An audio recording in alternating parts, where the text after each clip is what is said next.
quiero hablar acerca del propósito. Miren, todos necesitamos un sentido de propósito en la vida. Todos necesitamos un sentido de dirección. Porque de otro modo es un área fértil donde Satanás puede empezar a hablar a tu oído y puede empezar a mentirte para decirte, tú no sirves, tú no vales nada, no eres importante para nadie, no eres importante aquí en el mundo. Y entonces son mentiras que planta Satanás en tu corazón para empezar a traer desánimo, depresión, falta de impulso, de dirección. Te sientes que no eres amado, que no eres recibido, que no eres respetado. Y todo por culpa de las mentiras que Satanás quiere poner en tu mente. Porque miren, si Satanás no puede ganarte para su lado, lo mejor que puede hacer es anularte. ¿Sí? Y Satanás, en una gran arma que él ha liberado en este tiempo, es la depresión. ¿Sí? Es la depresión, la desesperanza, la falta de sentido y la falta de propósito, especialmente en una generación que tal vez mira las circunstancias, mira el mundo y ve con mucha frustración todo lo que pasa. Pero yo quiero mostrarles hoy día, leyendo un poquito la palabra de Dios, que nuestro propósito está oculto. Nuestro propósito está enterrado, encerrado, por así decir, para ser descubierto en medio de nuestra tribu. Hay un pastor que es Chris Vallotton y él dice, no puedes encontrar tu propósito si primero no encuentras a tu gente, ¿verdad? Porque tu propósito está ligado a tu gente, a tu pueblo, a tu tribu, ¿verdad? Y miren, vamos a abrir en Apocalipsis.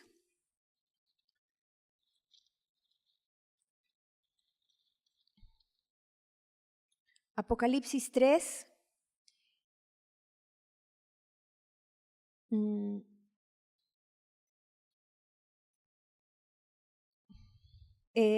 3 desde en realidad desde el 2 solamente quiero que vean conmigo.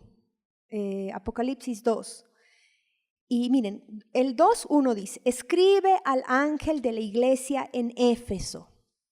¿Ok? Ahora si saltamos, Apocalipsis 2:8 dice, y escribe al ángel de la iglesia en Esmirna. Y después dice en el 12, escribe al ángel de la iglesia en Pérgamo. Luego dice en el versículo 18, y escribe al ángel de la iglesia en Tiatira. En el 3 dice, 3:1, escribe al ángel de la iglesia en Sardis.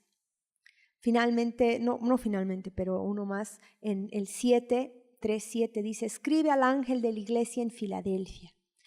Y sí, finalmente en el versículo 14 dice, y escribe al ángel de la iglesia en la Odisea. Entonces se dan cuenta cómo Jesús tenía un mensaje para estas iglesias. Ahora, si tú pertenecías a una de estas iglesias, seguramente ibas a recibir el mensaje que venía desde el reino de los cielos, ¿verdad? Y miren cómo estaba asignado un ángel a cada iglesia, ¿verdad?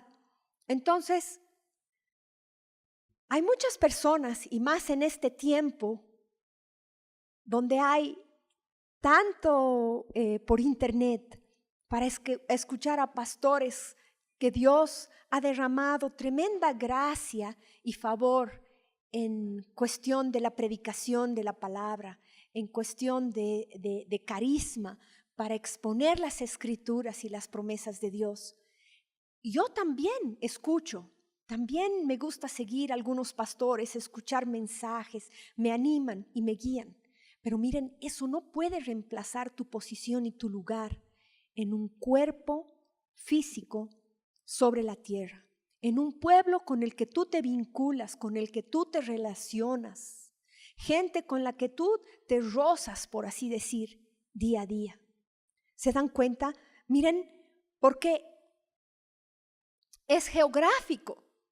Jesús estaba hablando a la iglesia en Esmirna, a la iglesia en Filadelfia, a la iglesia en la Odisea. Era un lugar geográfico, era un lugar físico, porque Dios también habla de territorios y de ganar territorios. Pero miren, a veces me estremece porque la Escritura dice, en los últimos tiempos los hombres serán amadores de sí mismos y amadores del dinero.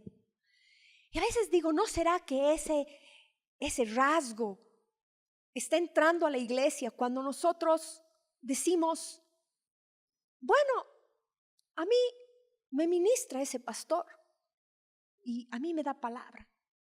Estás pensando en función de ti mismo. Estás pensando en función de lo que, de solo lo que tú necesitas para estar bien. Pero ese no es tu propósito y eventualmente vas a caer en un desánimo. ¿Por qué?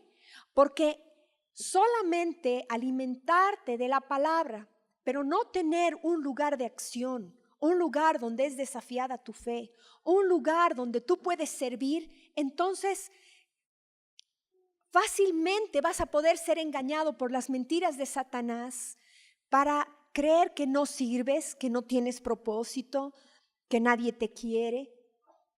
Cuando primero tú has tomado una decisión, no basado en esas cosas, tal vez en decir, ay no hay iglesia perfecta, no hay iglesia perfecta, no hay pastor perfecto, no hay líderes perfectos, ¿verdad? En la iglesia vas a encontrar problemas, ¿verdad? Porque no creo que hayan personas que van a la iglesia porque piensan que no necesitan ayuda y que la tienen resuelta todo en la vida. Yo me he acercado a la iglesia con mi vida hecha pedazos. Y si querían buscar una persona totalmente sana al principio de mi caminar en fe, no tenían que buscar en mí, porque yo he llegado a la iglesia completamente quebrantada y destrozada, ¿verdad? Y Dios ha ido restaurando mi vida, construyendo mi vida. Entonces, ¿qué vamos a encontrar? Nadie les promete que en la iglesia vas a encontrar personas perfectas, vas a encontrar personas santificadas, ¿sí? Que es muy diferente a, por así decir, santos. Los santos son diferentes a los santificados, ¿verdad? Pero la Biblia nos muestra que es prioritario que tú pertenezcas a un grupo como este, ¿verdad? Jesús no estaba diciendo, manda un mensaje a Perico de los Palotes, porque él ora, porque él me busca. No, Jesús tenía un mensaje para su iglesia y su iglesia en lugares geográficos específicos, ¿verdad? Porque Jesús ha venido a establecer su reino. Y en su reino hay orden, y en su reino hay autoridad, y en su reino hay delegación de autoridad.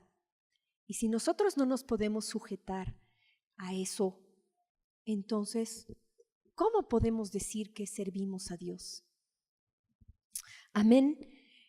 Entonces, vamos a ir a ver un ejemplo, vamos a ir a ver en Éxodo.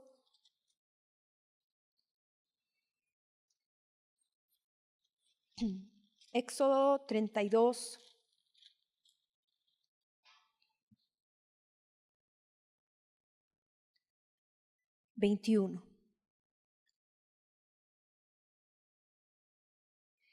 Entonces, este pasaje se trata de cuando Moisés subió al monte a recibir las tablas de la ley.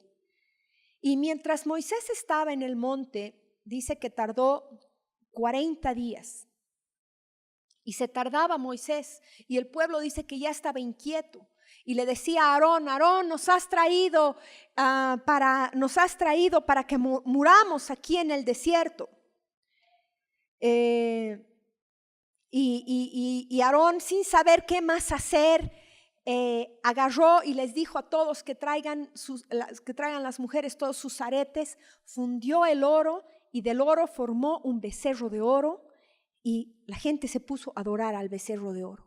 Hicieron gran fiesta y yo creo que Aarón decía, bueno, mientras estén en fiesta, mientras estén comiendo y bebiendo, no se van a dar cuenta que Moisés está tardando. No sé cuál sería su opinión, cuál sería su idea, pero cuando vuelve Moisés en compañía de Josué, dice, ¿qué es ese alarido que escucho que viene del campamento? Y dice en el 19, subamos un poquito. Y aconteció que cuando él llegó al campamento y vio el becerro y las danzas, ardió la ira de Moisés y arrojó las tablas de sus manos y las quebró al pie del monte. Y tomó el becerro que habían hecho y lo quemó en el fuego y lo molió hasta reducirlo a polvo, que esparció sobre las aguas y lo dio a beber a los hijos de Israel. Y dijo Moisés a Aarón, ¿qué te ha hecho este pueblo que has traído sobre él tan grande pecado? Bueno, Aarón le da sus excusas. Y vamos a saltar al 25.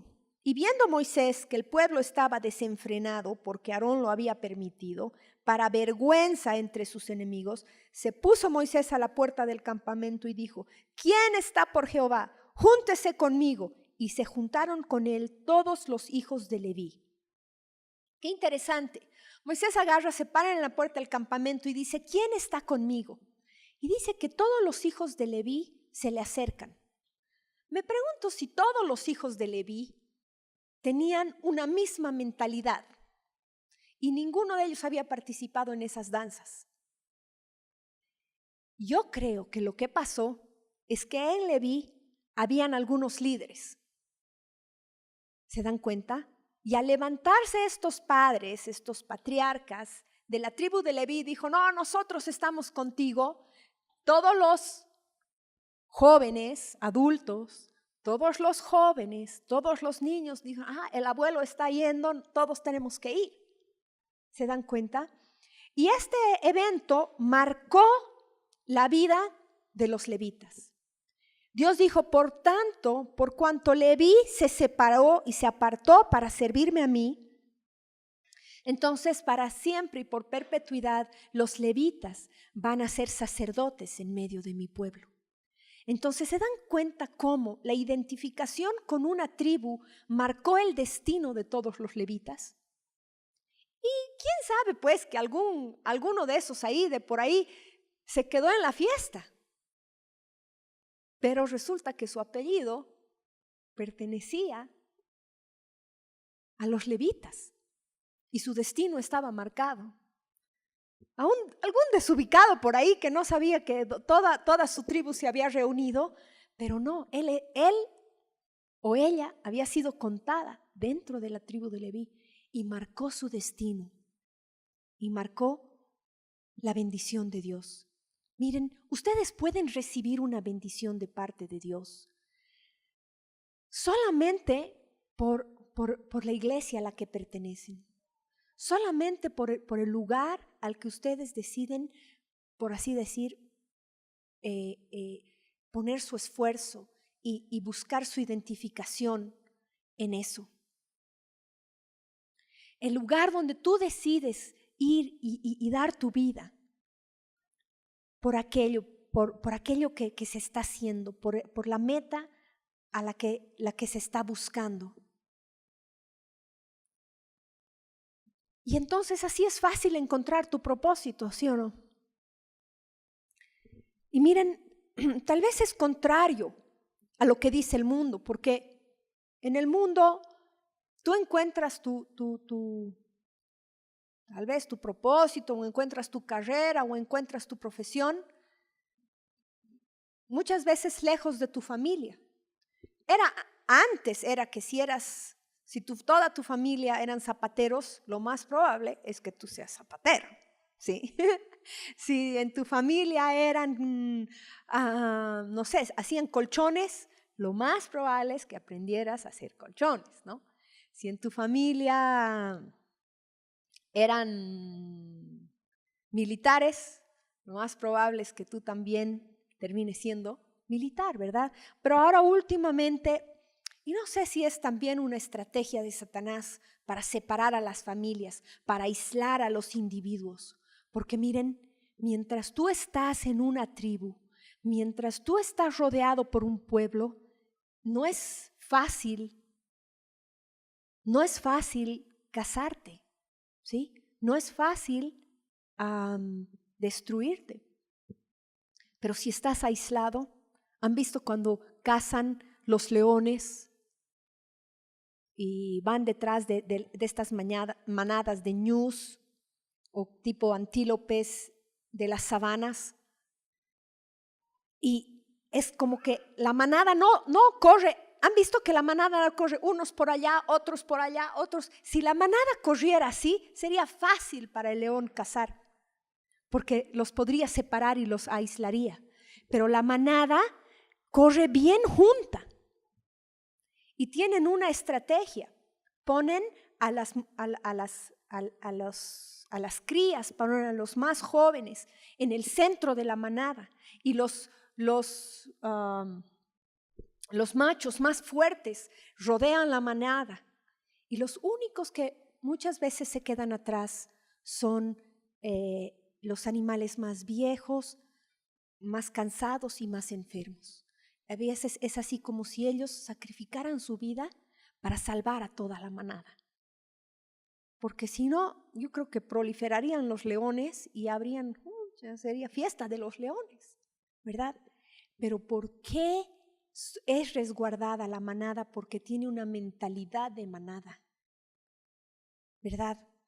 ¿Y saben qué quiere Satanás? Y a través de las corrientes de este mundo, cada vez más nos implanta en la cabeza el concepto y las ideas de individualidad, individualismo. Ahora, no se equivoquen. No quiero decir que Dios no es un Dios personal. Miren, es muy diferente decir individualidad, individualismo, que decir un Dios personal. Dios es un Dios personal. Dios atiende a tus necesidades de manera personal. Dios escucha tu corazón. Dios te conoce. ¿Qué decía Jesús? Que Dios conoce hasta el número de cabellos que tú tienes en la cabeza. ¿Quién conoce eso de otra persona? Yo, ni por mucho que amaba a mis hijitos y les bañaba todos los días, me ponía a contar sus cabellos. ¿Se dan cuenta? Pero Dios es tan personal que conoce hasta el último detalle de tu ser, ¿verdad? Entonces no estoy diciendo que Dios no es personal, que no tienes que buscar a Dios de manera personal, que Él no va a atender a tus necesidades personales. Jesús decía, miren las aves de los cielos, que ellas no guardan en graneros, pero su Padre que está en los cielos se ocupa de ellas, hablando de lo personal que es Dios. Pero ¿saben qué? Nuestro propósito, nuestro sentido de vida no puede ser individualista. No puede ser individualista porque ¿saben qué? El reino de este mundo te dice que busques riquezas, que acumules fama, poder, dinero, primero. Pero Jesús, ¿qué les decía? Buscad primeramente el reino de Dios y su justicia, y todas estas otras cosas os serán añadidas. Pero si nosotros hacemos un análisis de cuál sería el reino de los cielos, nos damos cuenta que no sé si va a haber tiempo para que todas esas cosas sean añadidas aquí sobre la tierra, ¿verdad? Porque, y la anterior semana hablaba un poquito acerca de eso, El reino de el reino de los cielos, el reino de Dios es completamente opuesto al reino de este mundo. El reino de los cielos nos enseña a poner a otros delante de nosotros. ¿Sí? Jesús decía, ¿quiere ser alguno grande entre vosotros? ¿Quiere alguno dirigir entre vosotros? Entonces decía, entonces se tiene que hacer siervo.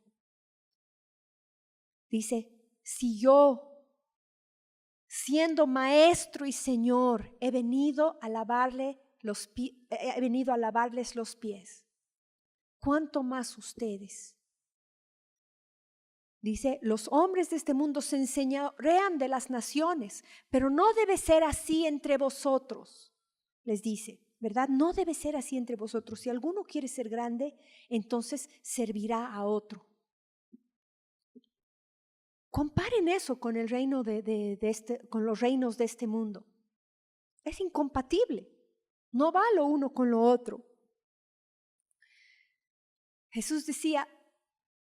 Pablo decía que Jesús decía que es más bienaventurado dar que recibir. En Hechos 20:35. ¿En qué mentalidad de los reinos de este mundo dar es mejor que recibir? A ver, pregúntale a un niño en Navidad. ¿Cuál había sido más bienaventurado?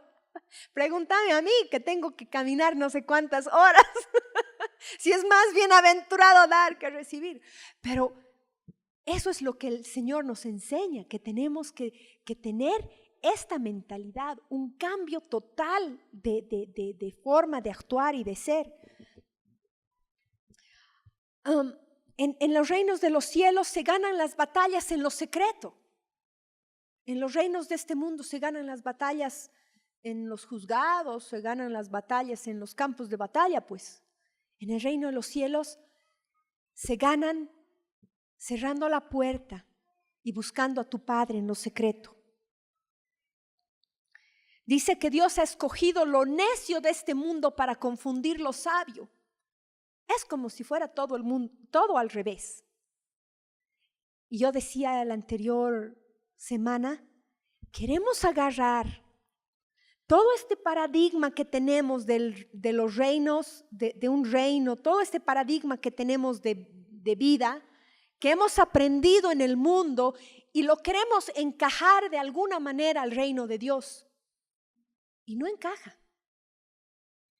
Entonces, como no encaja, empezamos a hacer nuestro propio modelo. Empezamos a diseñar algo y de ahí nace la religión. Es que no debe ser así. Dice, cuando os ultrajen, dice, oren por aquellos que os ultrajan. Y nosotros decimos, no, ¿cómo? No puede ser así. O sea, ya tanto abuso, esto bullying, no, que nada que ver. También tenemos derecho de defendernos. ¿Por qué no nos vamos a defender?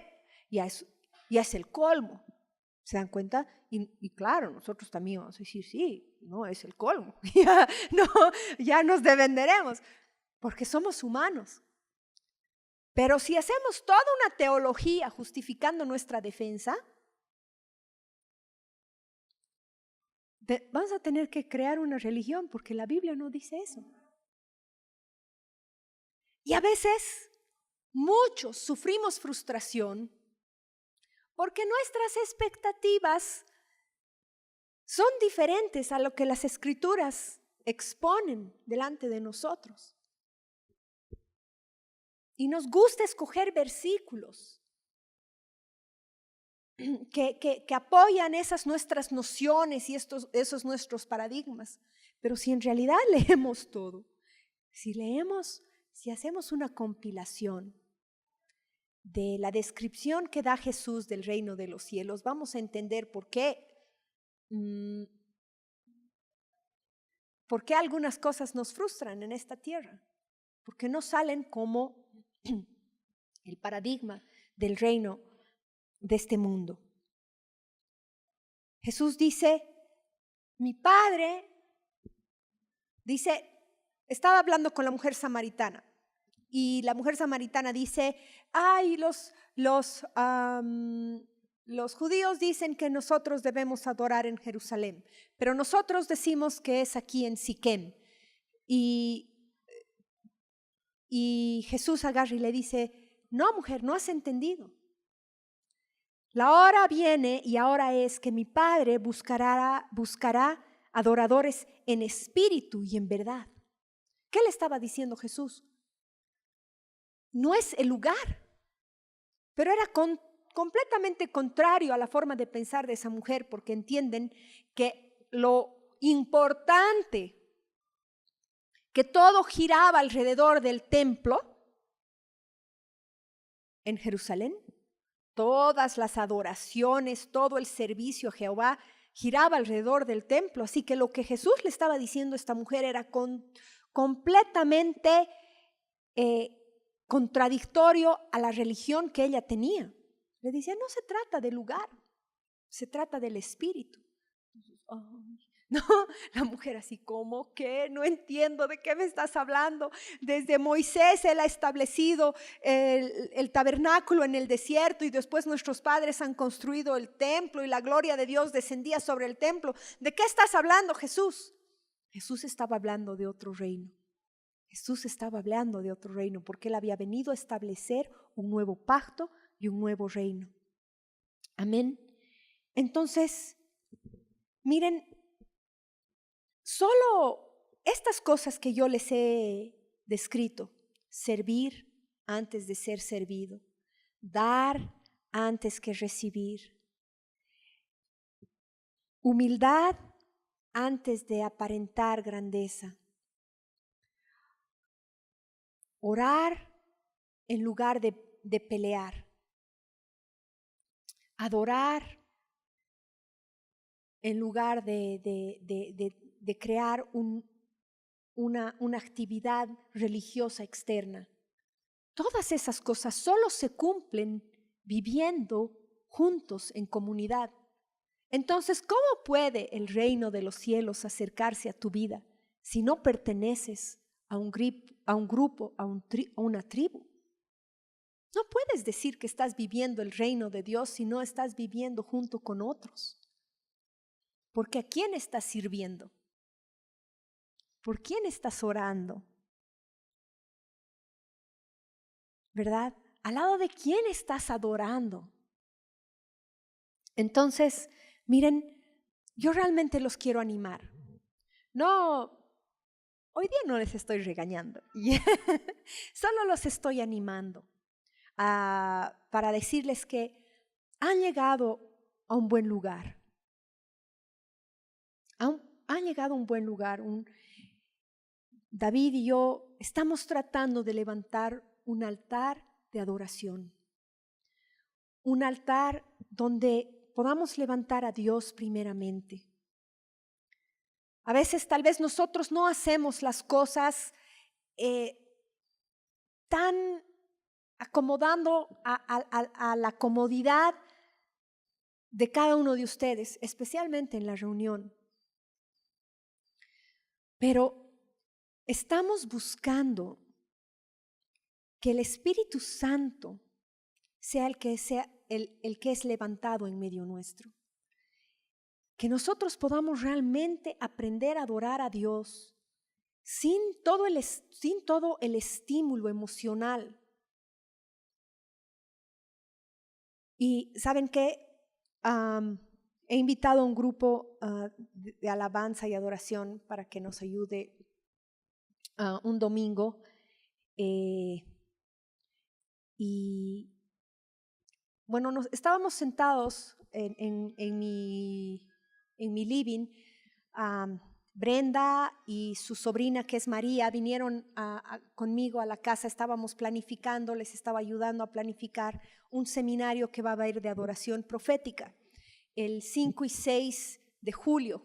Entonces ellos me estaban pidiendo si yo podía auspiciarles con el salón y con algunas aulas y espacios también en el edificio de secundaria, porque este hombre está viniendo con todo su equipo y van a dar una conferencia de alabanza y adoración profética, además un taller de canto y varias otras cosas más que estaban programando entre viernes y sábado del 5 y 6 de julio, así que los animo a asistir.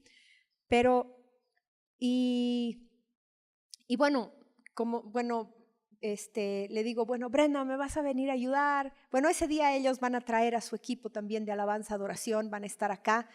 Y le dice a su sobrina, y su sobrina es una seminarista, una salmista realmente adoradora. Su ministerio es escribir música, adorar a Dios. Y María me dice, ¿y yo puedo venir un domingo? Y yo le digo, claro.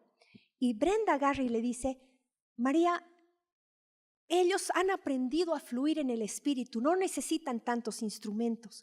Es muy lindo cuando vas a dirigir la alabanza y la adoración en esa iglesia. Y yo, qué interesante. Y saben, no lo estaba diciendo dirigiéndose a mí, lo estaba dirigiendo, lo decía dirigiéndose a María para animarla también que esté con nosotros un domingo. Yo decía, Señor, gracias, porque realmente esa ha sido nuestra meta, ha sido nuestro objetivo. Y ustedes han aprendido y están respondiendo que la adoración es en espíritu y es en verdad, ¿verdad? Nosotros tenemos que poder levantar el nombre del Señor. Y yo creo que, miren, que Dios va a añadir lo otro, ¿sí? Que Dios va a añadir los instrumentos, Dios va a añadir las voces, Dios va a añadir. Pero yo creo que primero Dios necesitaba establecer una cultura en medio nuestro. Dios primero necesitaba establecer un sentido. Y todos ustedes seguramente van a ser celosos de buscar esa presencia en la adoración, ¿verdad? Y si no hay, o alguno de nosotros percibimos que no está con nosotros, vamos a levantar las orejas y vamos a decir, no, paren un segundo los instrumentos, cállense. Porque Dios está escuchando sus corazones. Dios no está escuchando los instrumentos. Dios está escuchando los corazones. Y entonces, primeramente, necesitamos crear una conciencia de adoración en el Espíritu. Amén. Entonces, bueno, quiero animarlos en esto. Quiero animarlos a ser parte de lo que nosotros estamos haciendo, ¿verdad?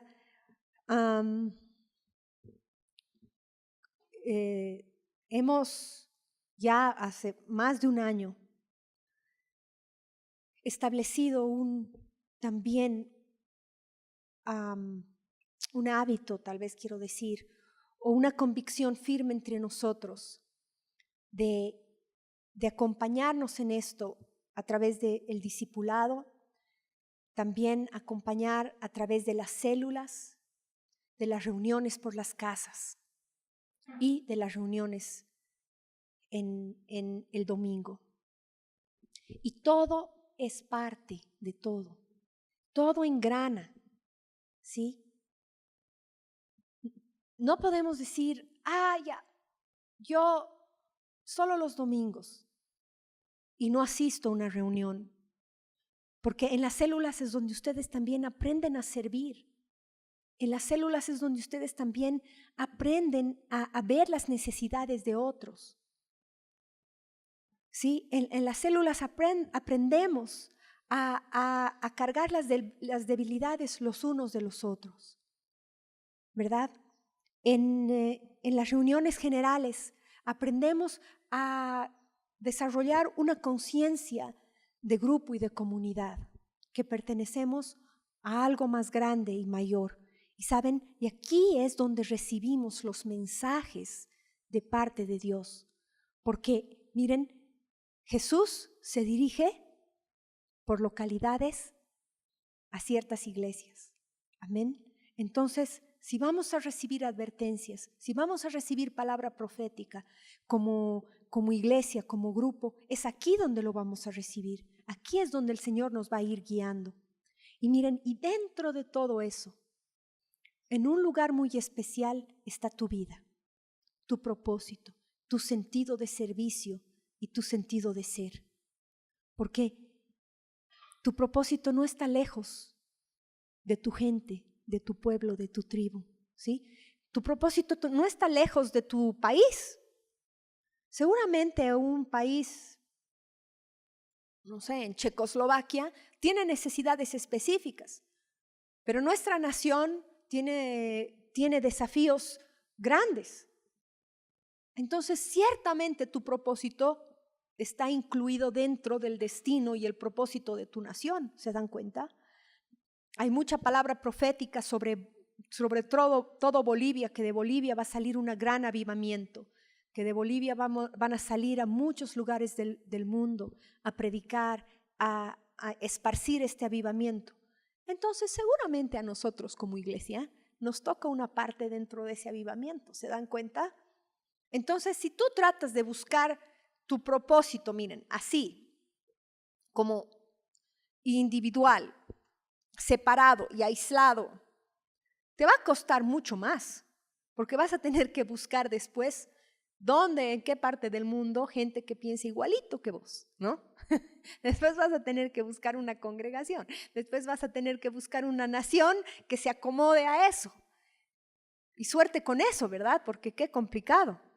Pero si primero encuentras la identidad de tu nación, la identidad de tu grupo, de tu iglesia, de tu familia, y entonces dentro de ese contexto tú buscas tu propósito, te vas a sentir resguardado, te vas a sentir contenido, te vas a sentir amado y vas a sentir que Dios desde la fundación del mundo había diseñado tu vida para traerte a un lugar, para un tiempo como este.